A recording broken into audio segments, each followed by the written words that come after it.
कि गौ माता को राष्ट्र माता बनाने के लिए, गौ माता की रक्षा के लिए सभी सनातनी बढ़ चढ़ करके आगे आए। गौ सम्मान आवाहन अभियान में सभी सनातनी जुड़ करके 27 अप्रैल को इस अभियान में जुड़े और गौ माता की रक्षा के लिए, गौ माता के सम्मान के लिए और गौ माता को राष्ट्र माता घोषित करने के लिए इस अभियान में सभी सनातनी जुड़े। जय श्री माता। जय। इस मिट्टी के कण कण की पहचान रही गौ माता है। हम अपनी गौ माता को ऐसे नहीं भटकने देंगे। शीश भले कट जाए लेकिन गाय हम नहीं कटने देंगे। बहुत ही सुंदर एक अभियान सभी सनातनियों के द्वारा लाया गया है कि गौ माता राष्ट्र माता घोषित हो। गाय को पशु के नाम से संबोधित ना किया जाए क्योंकि गाय हमारी माँ है। तो इस गौ सम्मान अभियान आह्वान में आप सभी सादर आमंत्रित है कि गौ माता को राष्ट्र माता बनाने के लिए आप सब अपने घर से बाहर निकले, क्योंकि माँ सुरक्षित रहेगी तभी बच्चे सुरक्षित रहेंगे। जय गौ माता, जय श्री राम। जय माता की जय। भारत हिंदू राष्ट्र की जय। गौ सम्मान आह्वान अभियान 27 अप्रैल को पूरे भारतवर्ष के 5000 तहसीलों से अपने अपने स्तर पर लोग तहसील जा रहे हैं और गौ माता को सम्मान दिलाने के लिए आगे बढ़ चढ़ के आ रहे हैं। मेरा विशेष आग्रह है, रायपुर के हमारे पूज्य संत यहाँ पर उपस्थित है, आप लोगों से निवेदन है कि 27 अप्रैल को हमें अपने राज्य राजधानी छत्तीसगढ़ के रायपुर में गौ सम्मान दिवस मनाना है, जिसमें हम महामाया मंदिर से कलेक्ट्रेट तक की यात्रा करेंगे। उसके निमित्त हमारे छत्तीसगढ़ के प्रांत में रायपुर क्षेत्रवासियों के लिए एक अवसर है।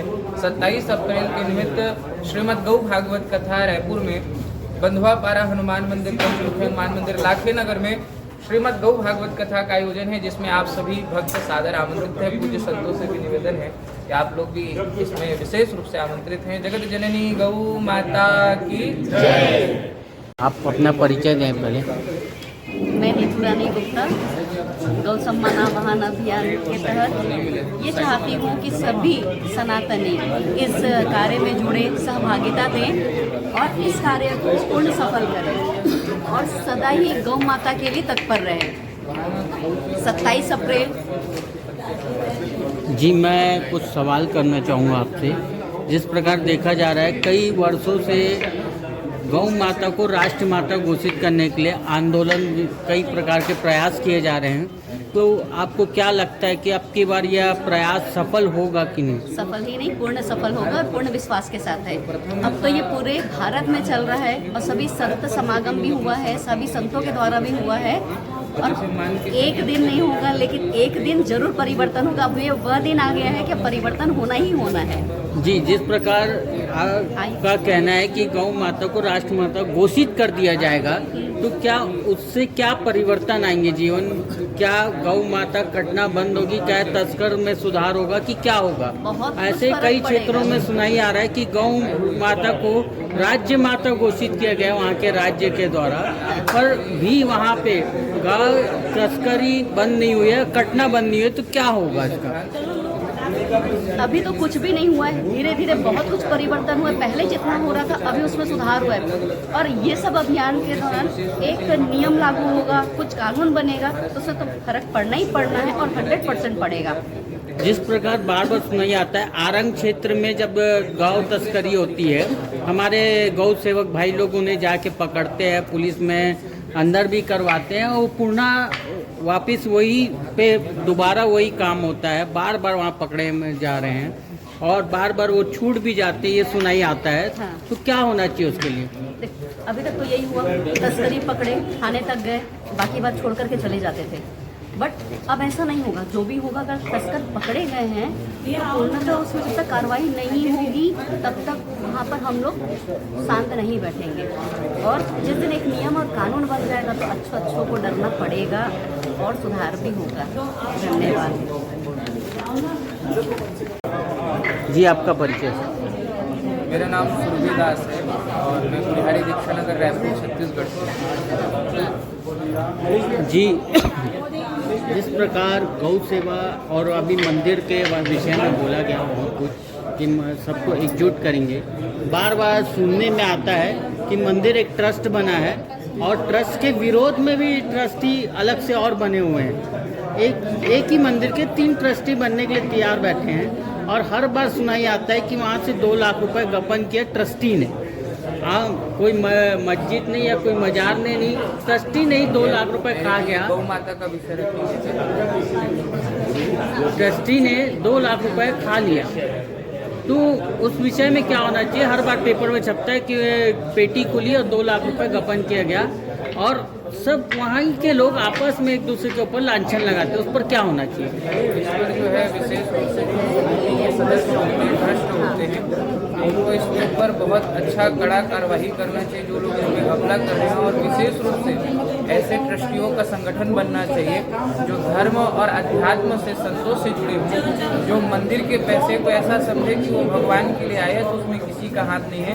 तो ऐसे ट्रस्टियों को जोड़ना चाहिए जो स्वार्थ से नहीं भगवान से जुड़े हों, तभी समाधान हो सकता है। जैसे कुछ लोगों का मानना है कुछ मंदिरों में इफरात पैसा भी आता है, धन आता है, सब आता है, तो उनका मानना है उससे प्रतिदिन रोज भंडारा होना चाहिए, दिन में 2 बार, और निरंतर अच्छे से सेवा भाव से होना चाहिए और सामान्यता का भाव होना चाहिए। जैसे कई मंदिरों में भंडारा होता है तो वीआईपी के लिए अलग से पर्दा लगाया जाता है, वहाँ टेबल कुर्सी लगा के वीआईपी लोग को भोजन की व्यवस्था की जाती है, बाकी लोग आम टेबल के ऊपर खड़े होकर खाएं। पहले जैसे बैठा के सम्मान पूर्वक आत्मा को संतुष्ट करके भोजन कराया जाता था, वो चीज़ बंद होती जा रही है। उस पर आपका क्या कहना है? मैं ये कहूँगा भैया, हमारे जितने भी बड़े बड़े मठ मंदिर हैं ना, वहाँ जब तक गौ माता का पालन पोषण नहीं होगा, एक मंदिर के पीछे, एक छोटे मंदिर के पीछे एक गौ माता होनी चाहिए और एक बड़े विशाल मंदिर के पीछे कम से कम एक गौशाला होनी चाहिए। जिस गौशाला की सेवा रख रखाव वहाँ के मंदिर के पैसे से होनी चाहिए। तो जब वहाँ के ट्रस्टी गौ सेवा करेंगे ना, तो गौ माता जो है सात्विक बुद्धि प्रदान करने वाली है। इसी कारण गौ माता की कृपा से लोग सात्विक होते जाएंगे और वहाँ जो अव्यवस्था हो रही है वो शिथिल होती जाएगी, बराबर हो जाएगी। जी, आपको बहुत बहुत धन्यवाद, आपने बहुत अच्छी जानकारी दी।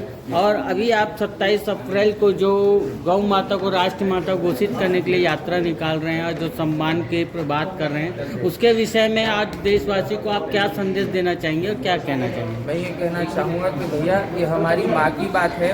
अब हमें किसी के निज निवास में जाकर के पत्थर नहीं मारना है, सरकारी व्यवस्थाओं में किसी को चोट नहीं पहुँचाना है या किसी के प्रकार कोई अभद्र टिप्पणी नहीं करनी है। ये अभियान है और इसमें हमें 27 अप्रैल को अपने घर से निकल करके प्रार्थना पत्र देना है। तो इतना कार्य तो हर एक हिंदू कर सकता है अपनी माँ के लिए, चाहे वो सेकुलर हो चाहे वो किसी भी प्रकार का हिंदू हो। हम तो सेकुलर को हालांकि हिंदू मानते ही नहीं है, परंतु जो भी जैसा भी परिस्थिति हो, गौ माता के लिए कम से कम प्रार्थना पत्र तो आप लोगों को देने के लिए आना ही चाहिए। मेरा यह विशेष पूरे भारतवासियों से रहेगा। जी, कहा जाता है कि जितने भी ये जो मुद्दे हैं इस पर कई लोगों का कहना है कि इसके लिए हमको सरकारी जगह जाने की ज़रूरत नहीं होनी चाहिए, हम लोग को आपस में तय करना है और हम हिंदू ही आपस में निपटाएंगे कि ये मुद्दा क्या होगा, कैसे होगा। इसमें क्या है भैया, अगर हम सब चीज़ सरकार के ऊपर छोड़ रहे हैं, जैसे कि आज भारतवर्ष में गौ हत्या हो रही है, उसका विशेष रूप से मूल कारण कोई हिंदू गाय को काट रहा है। इस परिस्थिति में अगर हम थोड़ा गौर करेंगे तो 100% भारतवर्ष के हिंदुओं में 10% हिंदू अगर गाय को काट रहा है तो उसमें 90% हिंदू तो गाय को नहीं काट रहा है। लेकिन गाय को काटने के लिए सब्सिडी, गाय को काटने के लिए लाइसेंस, गाय को काटने के लिए कई प्रकार की व्यवस्था सरकार जो दे रही है, हम चाहते हैं सरकार उसको बंद करे और जब वो बंद होगी तब उसी प्रकार से गौ हत्या के ऊपर जो है अच्छा कड़ा कार्रवाई होगा। मेरा तो ये मानना है कि भैया गौ माता की हत्या को रुकाने का सबसे बड़ा अगर कोई मूल माध्यम है तो सरकार है। सरकार जब तक नहीं चाहेगी कि गौ हत्या बंद हो तब तक गौ हत्या बंद नहीं हो सकती। इसी कारण सरकार को थोपना पड़ रहा है ये कार्य। ठीक है भैया, जय गौ माता, जय हिंदू राष्ट्र। जी, जिस प्रकार गौ अभियान चलाया जा रहा है गौ माता के लिए कि गौ माता को राष्ट्र माता घोषित किया जाए, तो क्या वो घोषित होगी कि नहीं? जी, मैं सुनील घनवट, हिंदू जन जागृति समिति महाराष्ट्र एवं छत्तीसगढ़ संगठन। वास्तविक रूप में गोरक्षकों को, हिंदुत्वनिष्ठों को रास्ते पे आकर आवेदन देकर गौ माता को राष्ट्र माता का दर्जा देना पड़े या दीजिए, ये मांग करना पड़ रहा है, यही दुर्भाग्य की बात है। मैं केंद्र सरकार हिंदुत्वनिष्ठ विचार वाला है, करीबन 25 राज्यों में हिंदुवादी सरकार है, इन सबसे अनुरोध करूंगा, इनसे मांग करूंगा, गोरक्षकों को ओर से मांग करूंगा कि अभी नहीं तो कभी नहीं, अभी सही समय आ चुका है। अभी हमारी गौ माता को बचाना है, बूचड़खाने बंद करने हैं, गो तस्करी रोकनी है, गो हत्याएं रोकनी है, कसाई कारावास में होने चाहिए और गोरक्षक बाहर होने चाहिए। ये समय आना चाहिए, संदेश समाज में हर जगह पे जाना चाहिए और इस मांग के लिए गो सम्मान के दृष्टि से एक आह्वान अभियान चलाया जा रहा है। तो इस अभियान में सभी हिंदुत्वनिष्ठ सहभागी हो, गोरक्षक सहभागी हो। निश्चित रूप से मुझे यहाँ पे बताना है, अगर 5-5.5 लाख तहसील में एक दिन आवेदन दिया जाएगा तो उस दिन हमारे प्रधानमंत्री घोषित कर देंगे कि आज रात 8 बजे से हमारी देश की गौ माता राष्ट्रमाता होगी। जी, गौ माता को राष्ट्रमाता जब घोषित कर दिया जाएगा तो क्या कुछ होगा और क्या आगे क्या कार्रवाई होगी?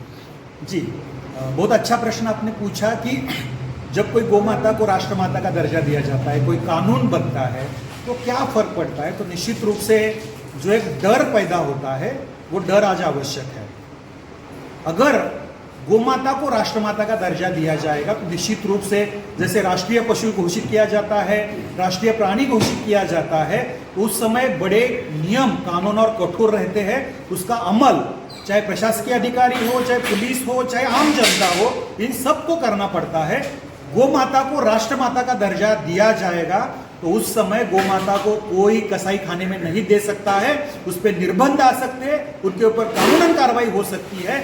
इसके साथ साथ जो अन्य जगह पे गो तस्कर या कसाई गोमाताओं को बेच रहे हैं, उनकी हत्याएं कर रहे हैं, इस पे भी निश्चित रूप से प्रतिबंध आ जाएगा। जिस प्रकार मंदिर में ट्रस्ट बनाया जाता है तो मोहल्ले में 3 ट्रस्ट एक साथ बनते हैं और तीनों आपस में लड़ते हैं और हर बार विषय ये आता है कि इस ट्रस्ट ने 2 लाख रुपए पेटी में से गायब करके इन लोग आपस में बांट के खा लिए।